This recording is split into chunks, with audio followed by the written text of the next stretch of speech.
저는 개인적으로 누가복음 15장에 있는 그 잃어버린 비유 중에서 그 중에서도 잃어버린 아들에 대한 비유의 내용을 굉장히 좋아합니다.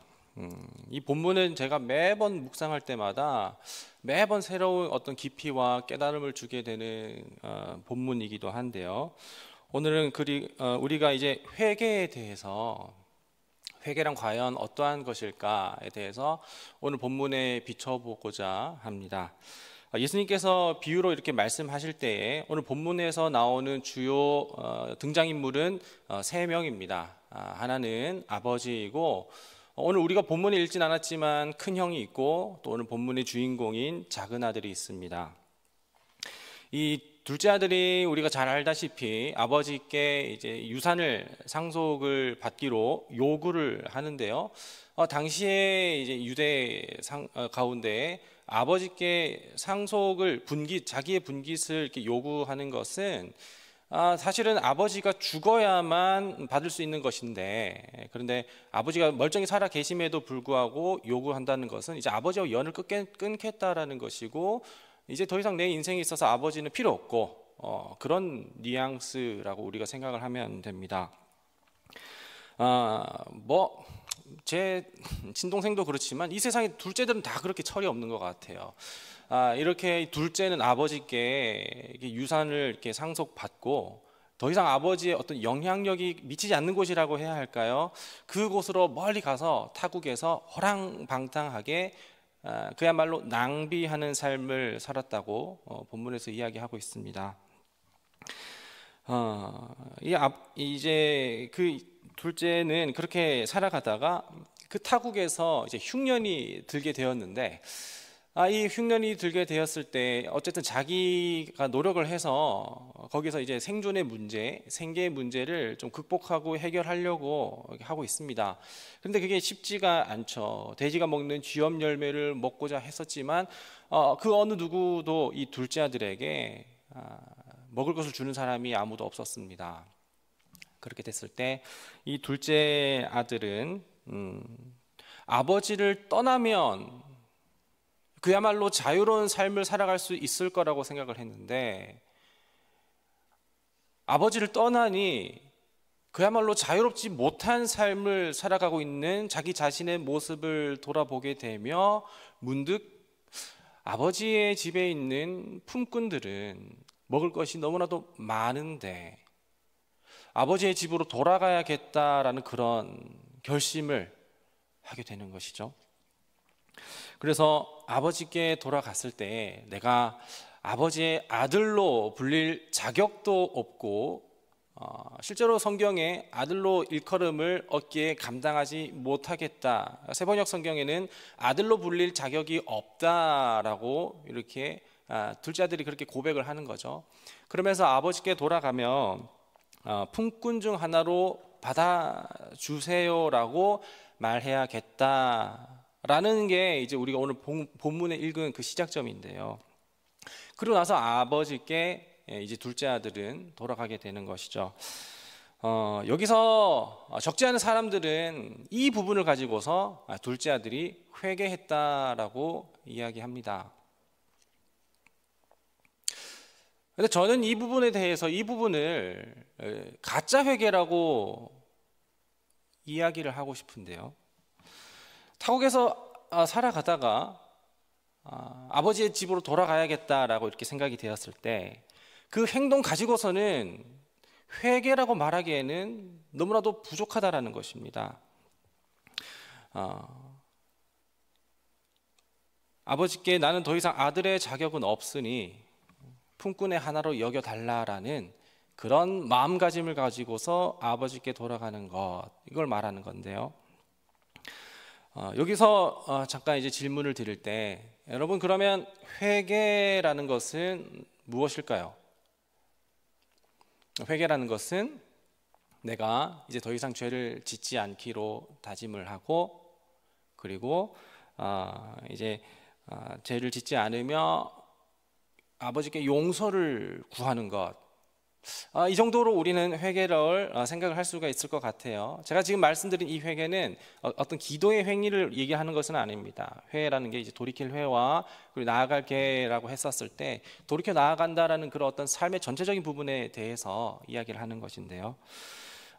왜 제가 가짜 회개라고 이야기를 하는 것이냐면, 이 둘째가, 작은 아들이 아버지의 집으로 돌아가야겠다라고 마음을 먹고 그리고 실제로 그렇게 발걸음을 돌이키기는 했지만 목적이 자기네 생존의 문제였지 아버지가 목적이 되진 않았었기 때문에 그런 거예요.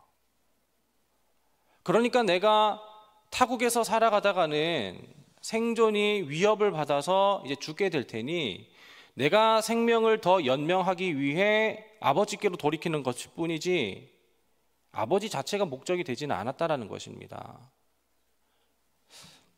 가짜 회개의 첫 번째 특징은 무엇이냐면 여전히 내가 내 행위로 구원을 얻을 수 있겠다라는 희망을 갖고 있는 것입니다. 내가 품꾼으로 역임을 받으며 그 일용직으로 살아갈 때에 그렇게 일당을 받으며 내가 내 행위로 하루하루를 연명하겠다라는 거예요. 이게 저는 가짜 회개라고 생각을 합니다. 나의 회개함으로써 내가 용서받겠다라는 맥락인데 이게 나중에 어떻게 됐냐면 내가 회개를 했으니 내가 용서받았다라고 하면서 용서받음에 대한 부분보다는 내가 회개한 부분에 대해서 자랑을 한다라는 것이죠. 내가 이 정도로 회개했으니 이런 삶을 받아주시기에는 좋지 않겠습니까? 라고 내 회개의 행위에 중점을 준다라는 것입니다. 가짜 회개의 두 번째 특징은 무엇이냐면 이 회개의 두려움과 그리고 어떤 무서움이 내재가 되어 있어요. 회개할 때 우리 사실 다 그렇지 않나요? 나의 어떤 잘못함과 부족함과 나약함 그리고 그렇게 살지 못함에 대해서 어떤 자괴감도 있고 두려움도 있다라는 것이죠. 아버지의 아들로 여김받지 못한다라는 그 말 자체가 이제 내가 아버지 앞에는 아들로서는 정말 면목이 없다라는 아버지 앞에 두려움이 있다라는 거예요. 이 둘째의 말은 이미 계산은 다 끝났습니다. 본인도 알아요. 아버지께 유산을 상속을 요구를 했었을 때 그 분깃을 받았을 때 아버지와 나와 이제 관계는 이제 부자 관계는 이제 끝이 됐기 때문에 아들로 돌아가는 것은 말도 안 되고 품꾼으로 돌아가겠다라는 그 계산이에요. 누구보다 계산이 밝은 둘째입니다. 여러분들 집에 둘째가 생각이 나시는지 모르겠는데 전 제 동생이 계속 생각이 나더라고요.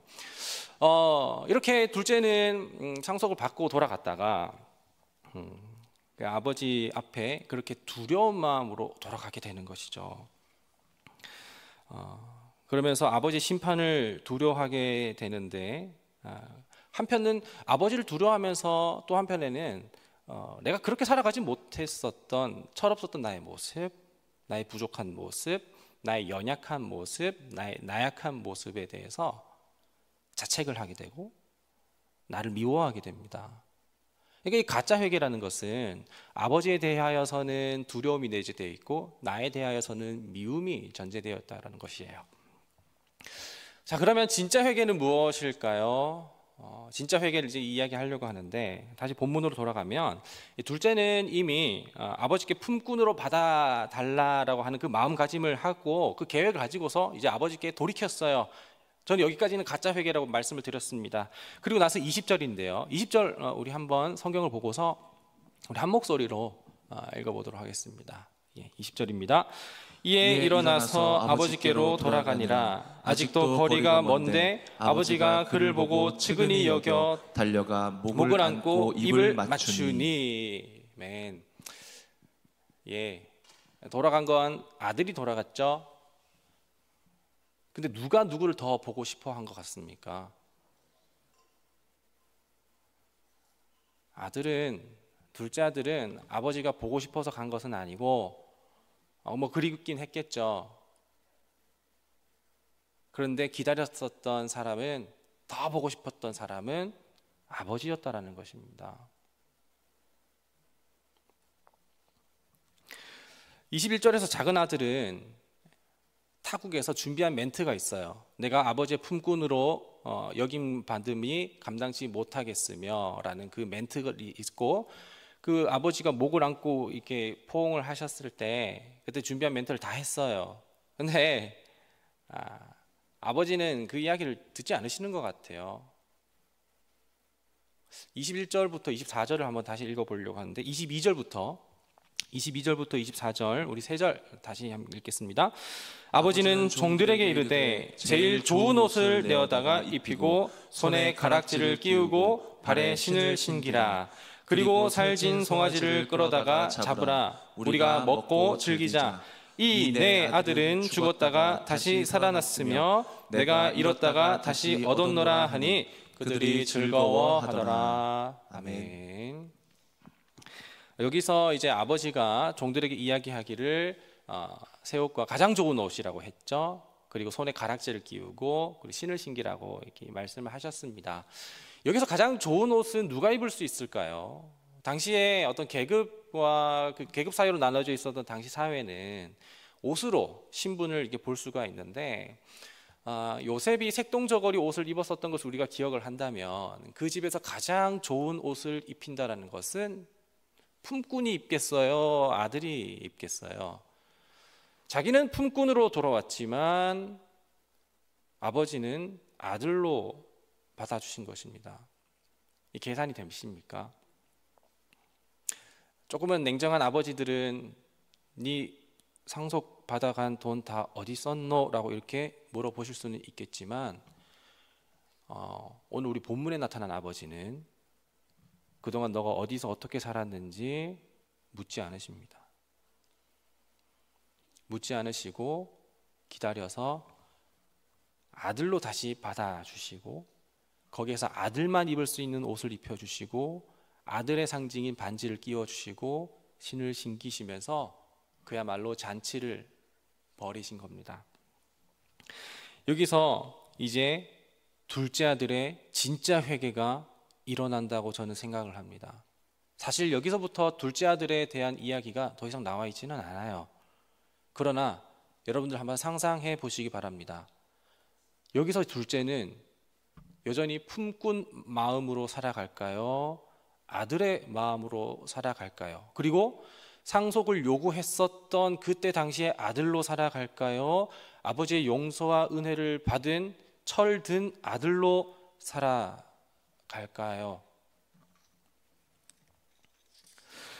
품꾼으로 살아간다면 끝까지 자기가 품삯을 받았었던 것을 생각하며 품삯을 의지하고 품삯을 자랑합니다.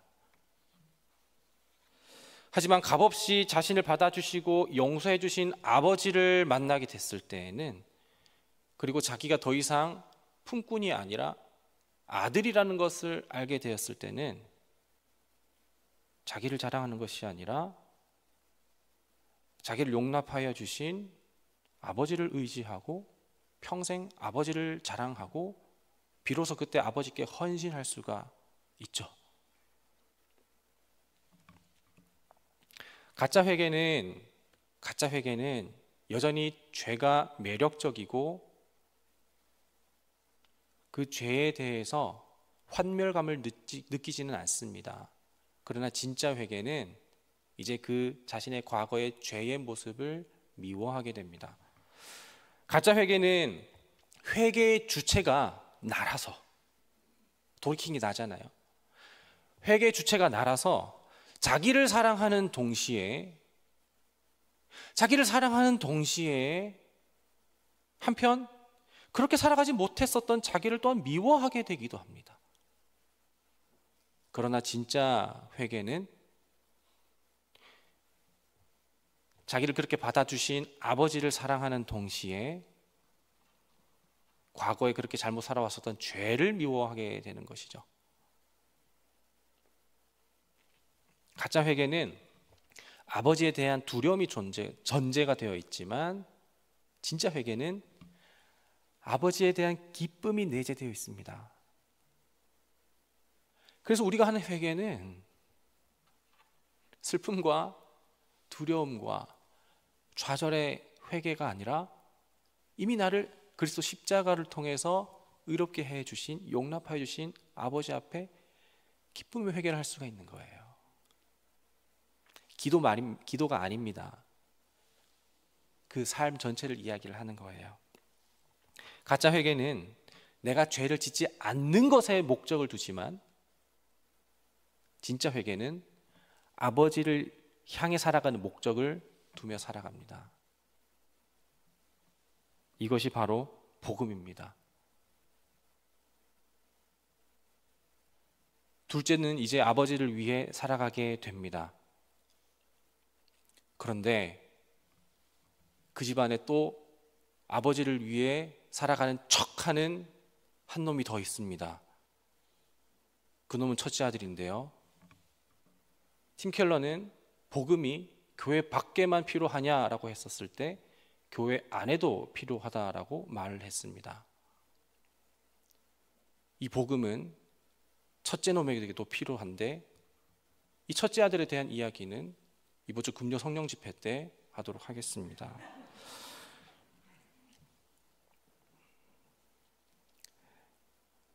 사실 누가복음 15장에서 진짜 잃어버린 아들은 첫째 아들이에요.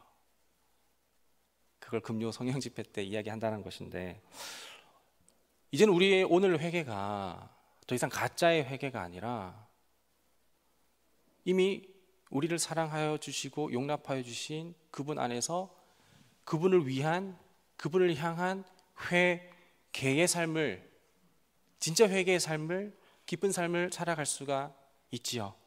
왜냐하면 우리가 존귀하지 않을 때, 우리가 보배롭지 않을 때, 우리가 아직 죄인 되었을 때, 그때 우리 그리스도 예수께서 우리를 위하여서 죽으심으로 하나님에 대한 우리의 사랑을 그분께서 확증해 주셨기 때문에 우리로서는 품꾼으로밖에 돌아갈 수가 없지만 그 은혜로 우리는 아버지께 아들로 받아들여지게 되고, 이제는 우리가 그 아들의 삶을 살아갈 수 있게 되지요.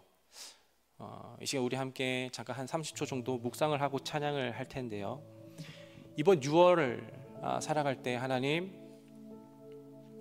그냥 죄를 짓지 않는 그 멈춤이 아니라 아버지를 향해 나아가며 아버지께 상속을 얻기 위한 삶이 아니라 이미 용납해 주신 아버지 앞에 아버지를 위한 기쁘게 하는 삶을 살아가게 하여 주시옵소서.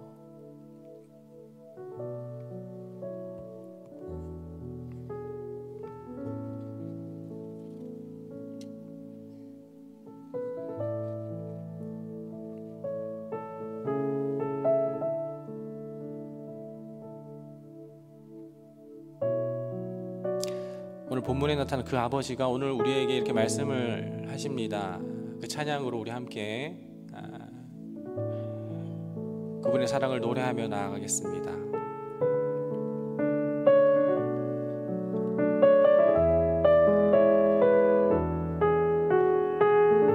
나의 안에 거하라,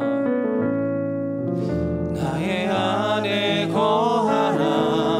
나는 내 하나님이니 모든 환난 가운데 너를 지키는 자라. 두려워하지 말라. 내가 널 도와주리니 놀라지 말라. 내 손 잡아주리니. 아멘. 우리 주님께서 이렇게 말씀하십니다. 내가 너를 지명하여 불렀나니 너는 내 것이라. 아멘. 내 것이라. 너의 하나님이라. 내가 너를 보배롭고 존귀하게 여기노라. 너를 사랑하니 내 오늘 말씀 기억하며 여호와라. 우리 처음부터 다시 한번 찬양합니다. 나의 안에 거하라. 나는 내 하나님이니 아멘. 모든 환난 가운데 너를 지키는 자라. 두려워하지 말라. 두려워하지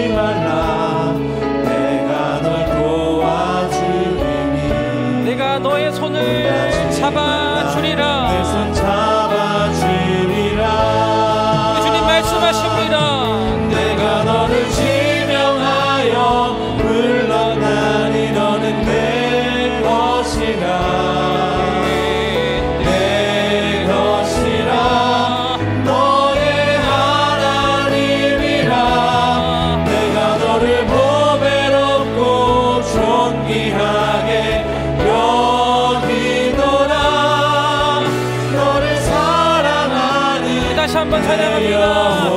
내가 너를 지명하여 내가 너를 지명하여 불러나니 너는 내 것이라 내 것이라 너의 하나님이라 내가 너를 보배롭고 존귀하게 여기노라 너를 사랑하는 내 여호와라.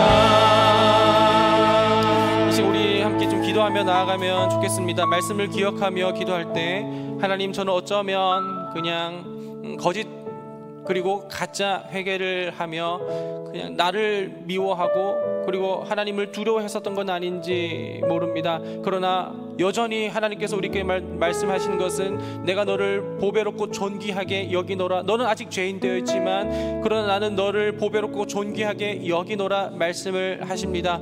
이미 우리를 용납하여 주시고 받아주신 그 하나님 앞에, 하나님, 제가 이제 진짜 아버지의 집에서 아들로서 딸로서 자녀로서 진짜 회개의 삶을 살아가기 원합니다. 6월을 그렇게 살아갈 수 있도록 성령께서 함께 하여 주시옵소서라고 우리 함께 잠깐 기도하며 나아가겠습니다. 기도합니다. 하나님, 오늘 말씀을 통해서 우리에게 은혜 주시니 감사합니다. 이제는 우리가 더 이상 가짜 회개의 삶을 살아가지 않게 하여 주옵시고 정말 우리 예수 그리스도께서 우리를 위하여서 하나님에 대하여서 십자가에 달리심으로 그분의 사랑을 확증하심을 우리가 의지하며 우리가 지금 아버지 앞에 나아가게 하여 주시옵소서. 하나님 아버지, 정말 우리가 그 은혜의 삶을 살아가게 하기 원합니다. 주님께서 붙잡아 주시고 하나님 함께 하여 주셔서 아버지 6월 한 달도 그리고 이후의 모든 삶도 하나님 우리가 정말 주 앞에 자녀로서 살아갈 수 있도록 아들로 살아갈 수 있도록 주님 붙잡아 주시옵소서. 하나님, 우리에게 그렇게 살아갈 힘과 능력은 없지만 아버지 우리에게 그렇게 모든 옷을 입혀주시고 가락지를 그어주시니 그 주님 아버지 앞에 그 참 자유함의 삶을 살아낼 수 있도록 주여 붙잡아 주옵소서. 오늘 하루도 그렇게 살아가는 우리가 되기를 원하오니 주여 우리에게 주옵시라. 붙잡아 주옵소서. 하나님 아버지, 그 은혜가 오늘 우리 삶 가운데 있기를 원하오니 주님 붙잡아 주옵소서.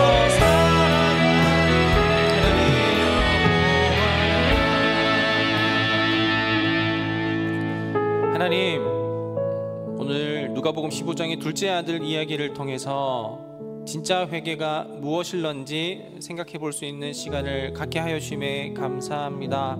어쩌면 우리는 그동안 겉모습만, 껍데기만, 그리고 형식과 의무로서만 회개했었는지 모릅니다. 왜냐하면 그 회개의 목적은 내가 구원받기 위함이기 때문입니다. 그러나 우리가 구원받는 것은 아버지께 있으니 우리가 구원받음이 목적이 되지 않게 하여 주옵시고 생존과 생계의 목적이 되지 않게 하여 주옵시고 하나님, 그분 자체가 우리의 목적이 될 수 있도록 하여 주시되 하나님께서 이미 우리를 받아주시고 용서하여 주시고 용납하여 주신 그 크신 은혜를 우리가 기억하며 그 안에서 더 이상 두려움이 아닌 기쁨의 회개의 삶을 살아갈 수 있는 오늘 하루와 이번 한 주와 이번 한 달 그리고 앞으로의 삶의 여정이 될 수 있게 하여 주시옵소서. 우리가 아무리 품꾼으로 살아가 봤자 의인이 되지 못하고 우리 스스로가 보배롭게 되지 못하지만 그리스도의 의로운 옷을 입혀주셔서 우리가 보배롭고 존귀하게 됨을 기억하게 되니 언제나 주 예수 그리스도의 이름만 붙잡고 나아갈 수 있게 하여 주옵소서. 오늘 예배당에 나올 때 우리 빈 마음과 빈손으로 나오지 않고 주께 받은 간증의 마음과 감사의 마음 또 간구의 마음, 그 모든 마음을 담아 드린 귀한 예물이 있습니다. 하나님, 이 예물이 쓰여지는 곳마다 주의 이름과 주의 나라가 드러나고 나타나게 하여 주옵시고 하나님의 마음과 하나님의 시선이 있는 곳에 그 물질이 사용되어질 수 있도록 주의 역사하여 주시옵소서. 또한 드리는 우리의 모든 손길 가운데 하나님을 향한 그 자원하는 마음과 넉넉한 마음이 이어지게 하여 주셔서 물질의 그 풍성함이 하나님의 은혜의 풍성함이 누려지게 되게 하여 주시옵소서. 모든 은혜 감사드렸고 거룩하신 예수님의 이름으로 기도드립니다. 아멘.